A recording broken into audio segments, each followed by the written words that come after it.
Hello everyone, I'm the MoeChicken and welcome back to more Demon's Crest. In the last episode, our hero, Firebrand the Red Armor, broke out of the arena by fighting a dragon, and then complained about an art sculpture, and then fought a dude named Arma, and now we are free to roam the skies of the demon world.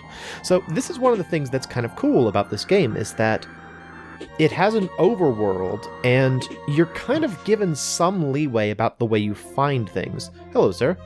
I cannot help you unless you bring me a vellum first. You must bring me the skin of a sheep. Bring me the skin of a sheep or a goat, and then I will do something. So you can see that nothing's really, like, marked or anything like that. I thought there was a map, but I guess maybe not. Oh, there we go. Yeah, so you have these, but, like, you can see those little houses, like the house I just went to. It's not marked. It's there for you to find. So there's, like, hidden stuff, and it's cool, and I'm excited about it. But first, we will go to the place labeled 1, because that seems as good a place to start as any. Looks like a city of some kind. Let's stop. Let's land. Because we have to gather information. And that's the exit. That building has seen better days. So yeah, like, this game allows you to kind of, like, gather information. Also, yeah, that's how you open doors. You smash your head into them. Hello, sir. According to this book, the humans had treasures called a talisman. The humans had treasures called grammar, also a talisman. They are rumored to be hidden somewhere in this world. Why? The humans have them. Why are they here? The book says that he who is equipped with the talisman will gain magical powers. Okay, bye. See you later.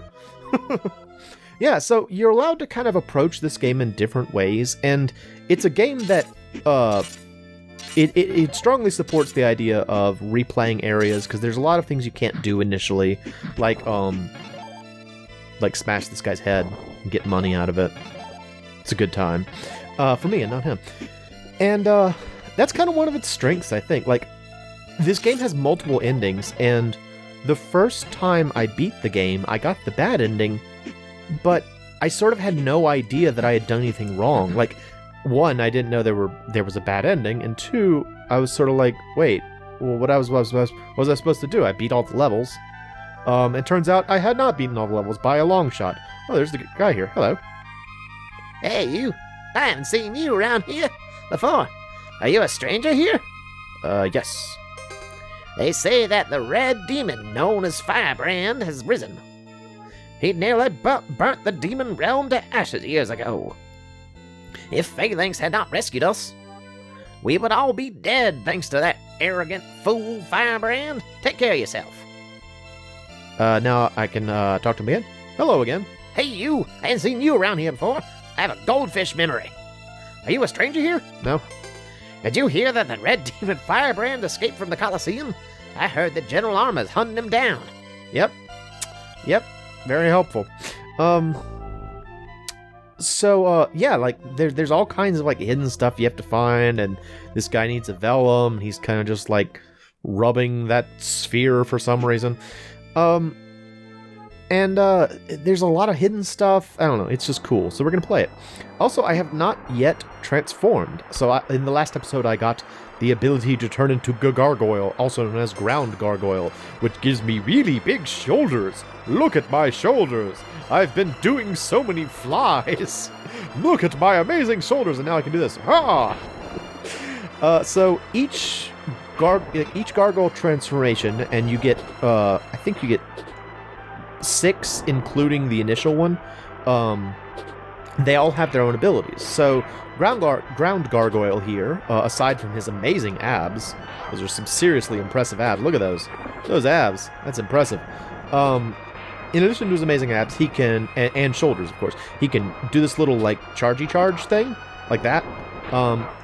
But he can no longer fly, and he can also melt, just like that. Yeah, let me go again. The game's very lenient. I don't think you actually have any... I don't think you have lives in this game. You just sort of, like, continue wherever you left off. It's very modern in that regard. But, yeah, so I can't fly, and, my shots travel along the ground, as you can see, which is beneficial in some situations, like this one. But in other situations, it's not quite as helpful. Bump. There we go. Also, I want to say both the ground gargoyle and regular red armor will take damage from water, but not all of them do. So as we go through the game, we will get more transformations. So look forward to that. In addition, you also get new shots. So the idea, as if I remember correctly, is that the of the 6 crests, the fire crest was broken in several pieces. And the fire crest is the one that governs sort of what red armor is, because he is the red demon. And you find like parts of it, and they give you new like shot abilities, I guess, for the basic gargoyle. Now, right here, I'm fighting with this ghost because I want to show you something. So this game also has like branching paths in extra areas. So if I wanted to, I could either go to the right, or I could ram this and go into that tunnel there. Now, I think for the time being, I'm going to go this way rather than going down, because I believe it will be more beneficial to me in the long run, but it's worthwhile to do both. Also, I can desecrate the dead. Die! Oh, the dead is not happy about that. Oh, ew, that's gross. And then this guy's just like, I have skulls. I just like the way they throw them. Hang on. He's like, have a skull. You want a skull? Have the skull. Need a souvenir? Oh, he's like, for 3! Die, sir. Thank you. What was I talking about? What was it? Kind of all over the place because I'm excited to be playing this. Throwing more skulls at me. It's amazing how routinely you find graveyards in games, isn't it? Like, I know that this game is kind of supposed to be a spooky time game, since it's about, like, the ghouls and ghosts world, but, it's just funny how, like, graveyards are so common. But, I don't know, it's cool. It's cool to desecrate the dead, I guess. Right? No? Okay. Ah, jeez. Don't like these grasping. They don't actually hurt you. They hold you in place, and then, like... Well, I'll show you here. So they grab me, and then the Spooky Time head shows up. So if you let the Spooky Time head bite you, you take damage, but... It's pretty easy to avoid, honestly. They get so upset when you break their souvenir stand. They're like, no! I put that together! That was my livelihood! Why would you do this to me? No! Now, speaking to the idea of the different gargoyles, so I've been using ground gargoyle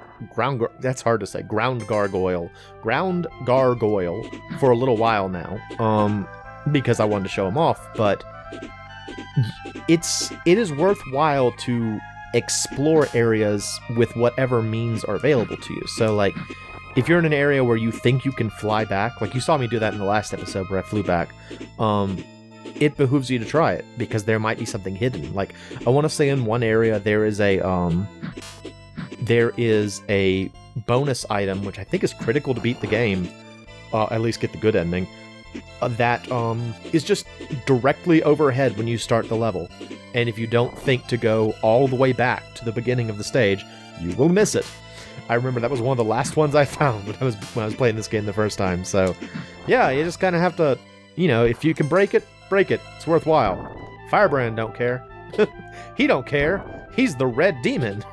They stole his powers and shot him in the butt, and now he wants revenge! Revenge! And now we're gonna fight a monster, I think. Hello? Hello? Maybe? Oh, look at him! You, come here. All the bosses actually have names, which I think is cool. I always like it when bosses have names. But I do not remember what it is. Ed, tell us this guy's name. Who is this skeletal dude? Oh, jeez. What is his name? What is their name? I guess actually, I never noticed this before. I always thought he was just a skeleton, but it looks like he's got, like, guts or something in there. That's a little grody. So, I haven't talked about this either. The controls of the flight are a little strange.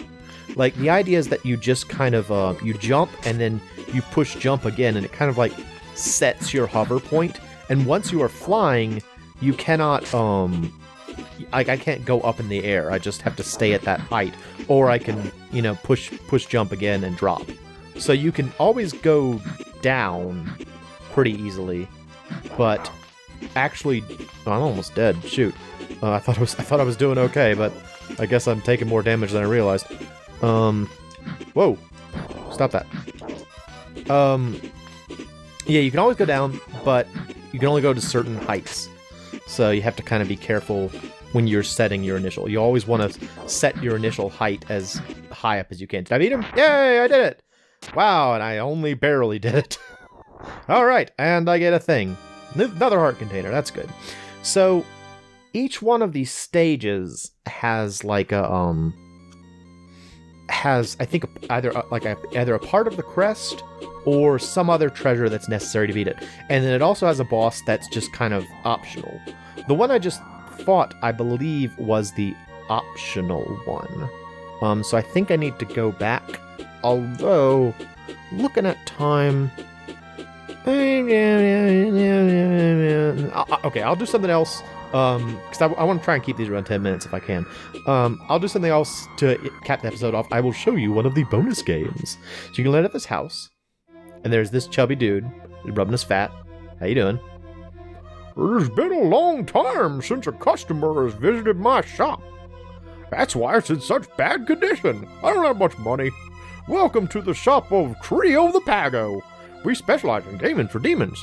This is level 1 and it is easy. Entry fee is 5 GP.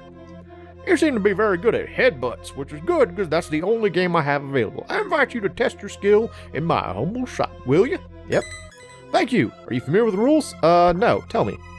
It's child's play. Just destroy as many skulls as you can as they come out of the holes in the wall. You have time until all the torches fade out. If you destroy the 12 skulls within the time limit, I'll give you 5 GP for each remaining torch. That clear enough? Yep. Okay, get ready. Start. Alright, so the idea here is that you have, like, these little head skulls pop out, and you have to bash them with your face. And it's more difficult for me than it should be. I'm not great at this little mini game. I honestly think it's easier on the harder difficulties because you don't have to get every single skull, but the skulls stay out longer on the lower difficulties. And at the higher okay, I still did okay. Wonderful, great. That was a work of art. Here's your prize, take it. All right, thank you. Thank you for the money. Moving on, yeah. So on the higher difficulties, like, the heads pop in and out faster, so, like, I'm not great at hitting the very, like this one right here. I'm also not good at the one, like, one up from the bottom, so the fact that it changes a lot more frequently on the higher difficulties actually makes it easier. Anyway, that's gonna be it for this episode. I'm the MoeChicken, this is Demon's Crest, and as always, thanks for stopping by. Blah.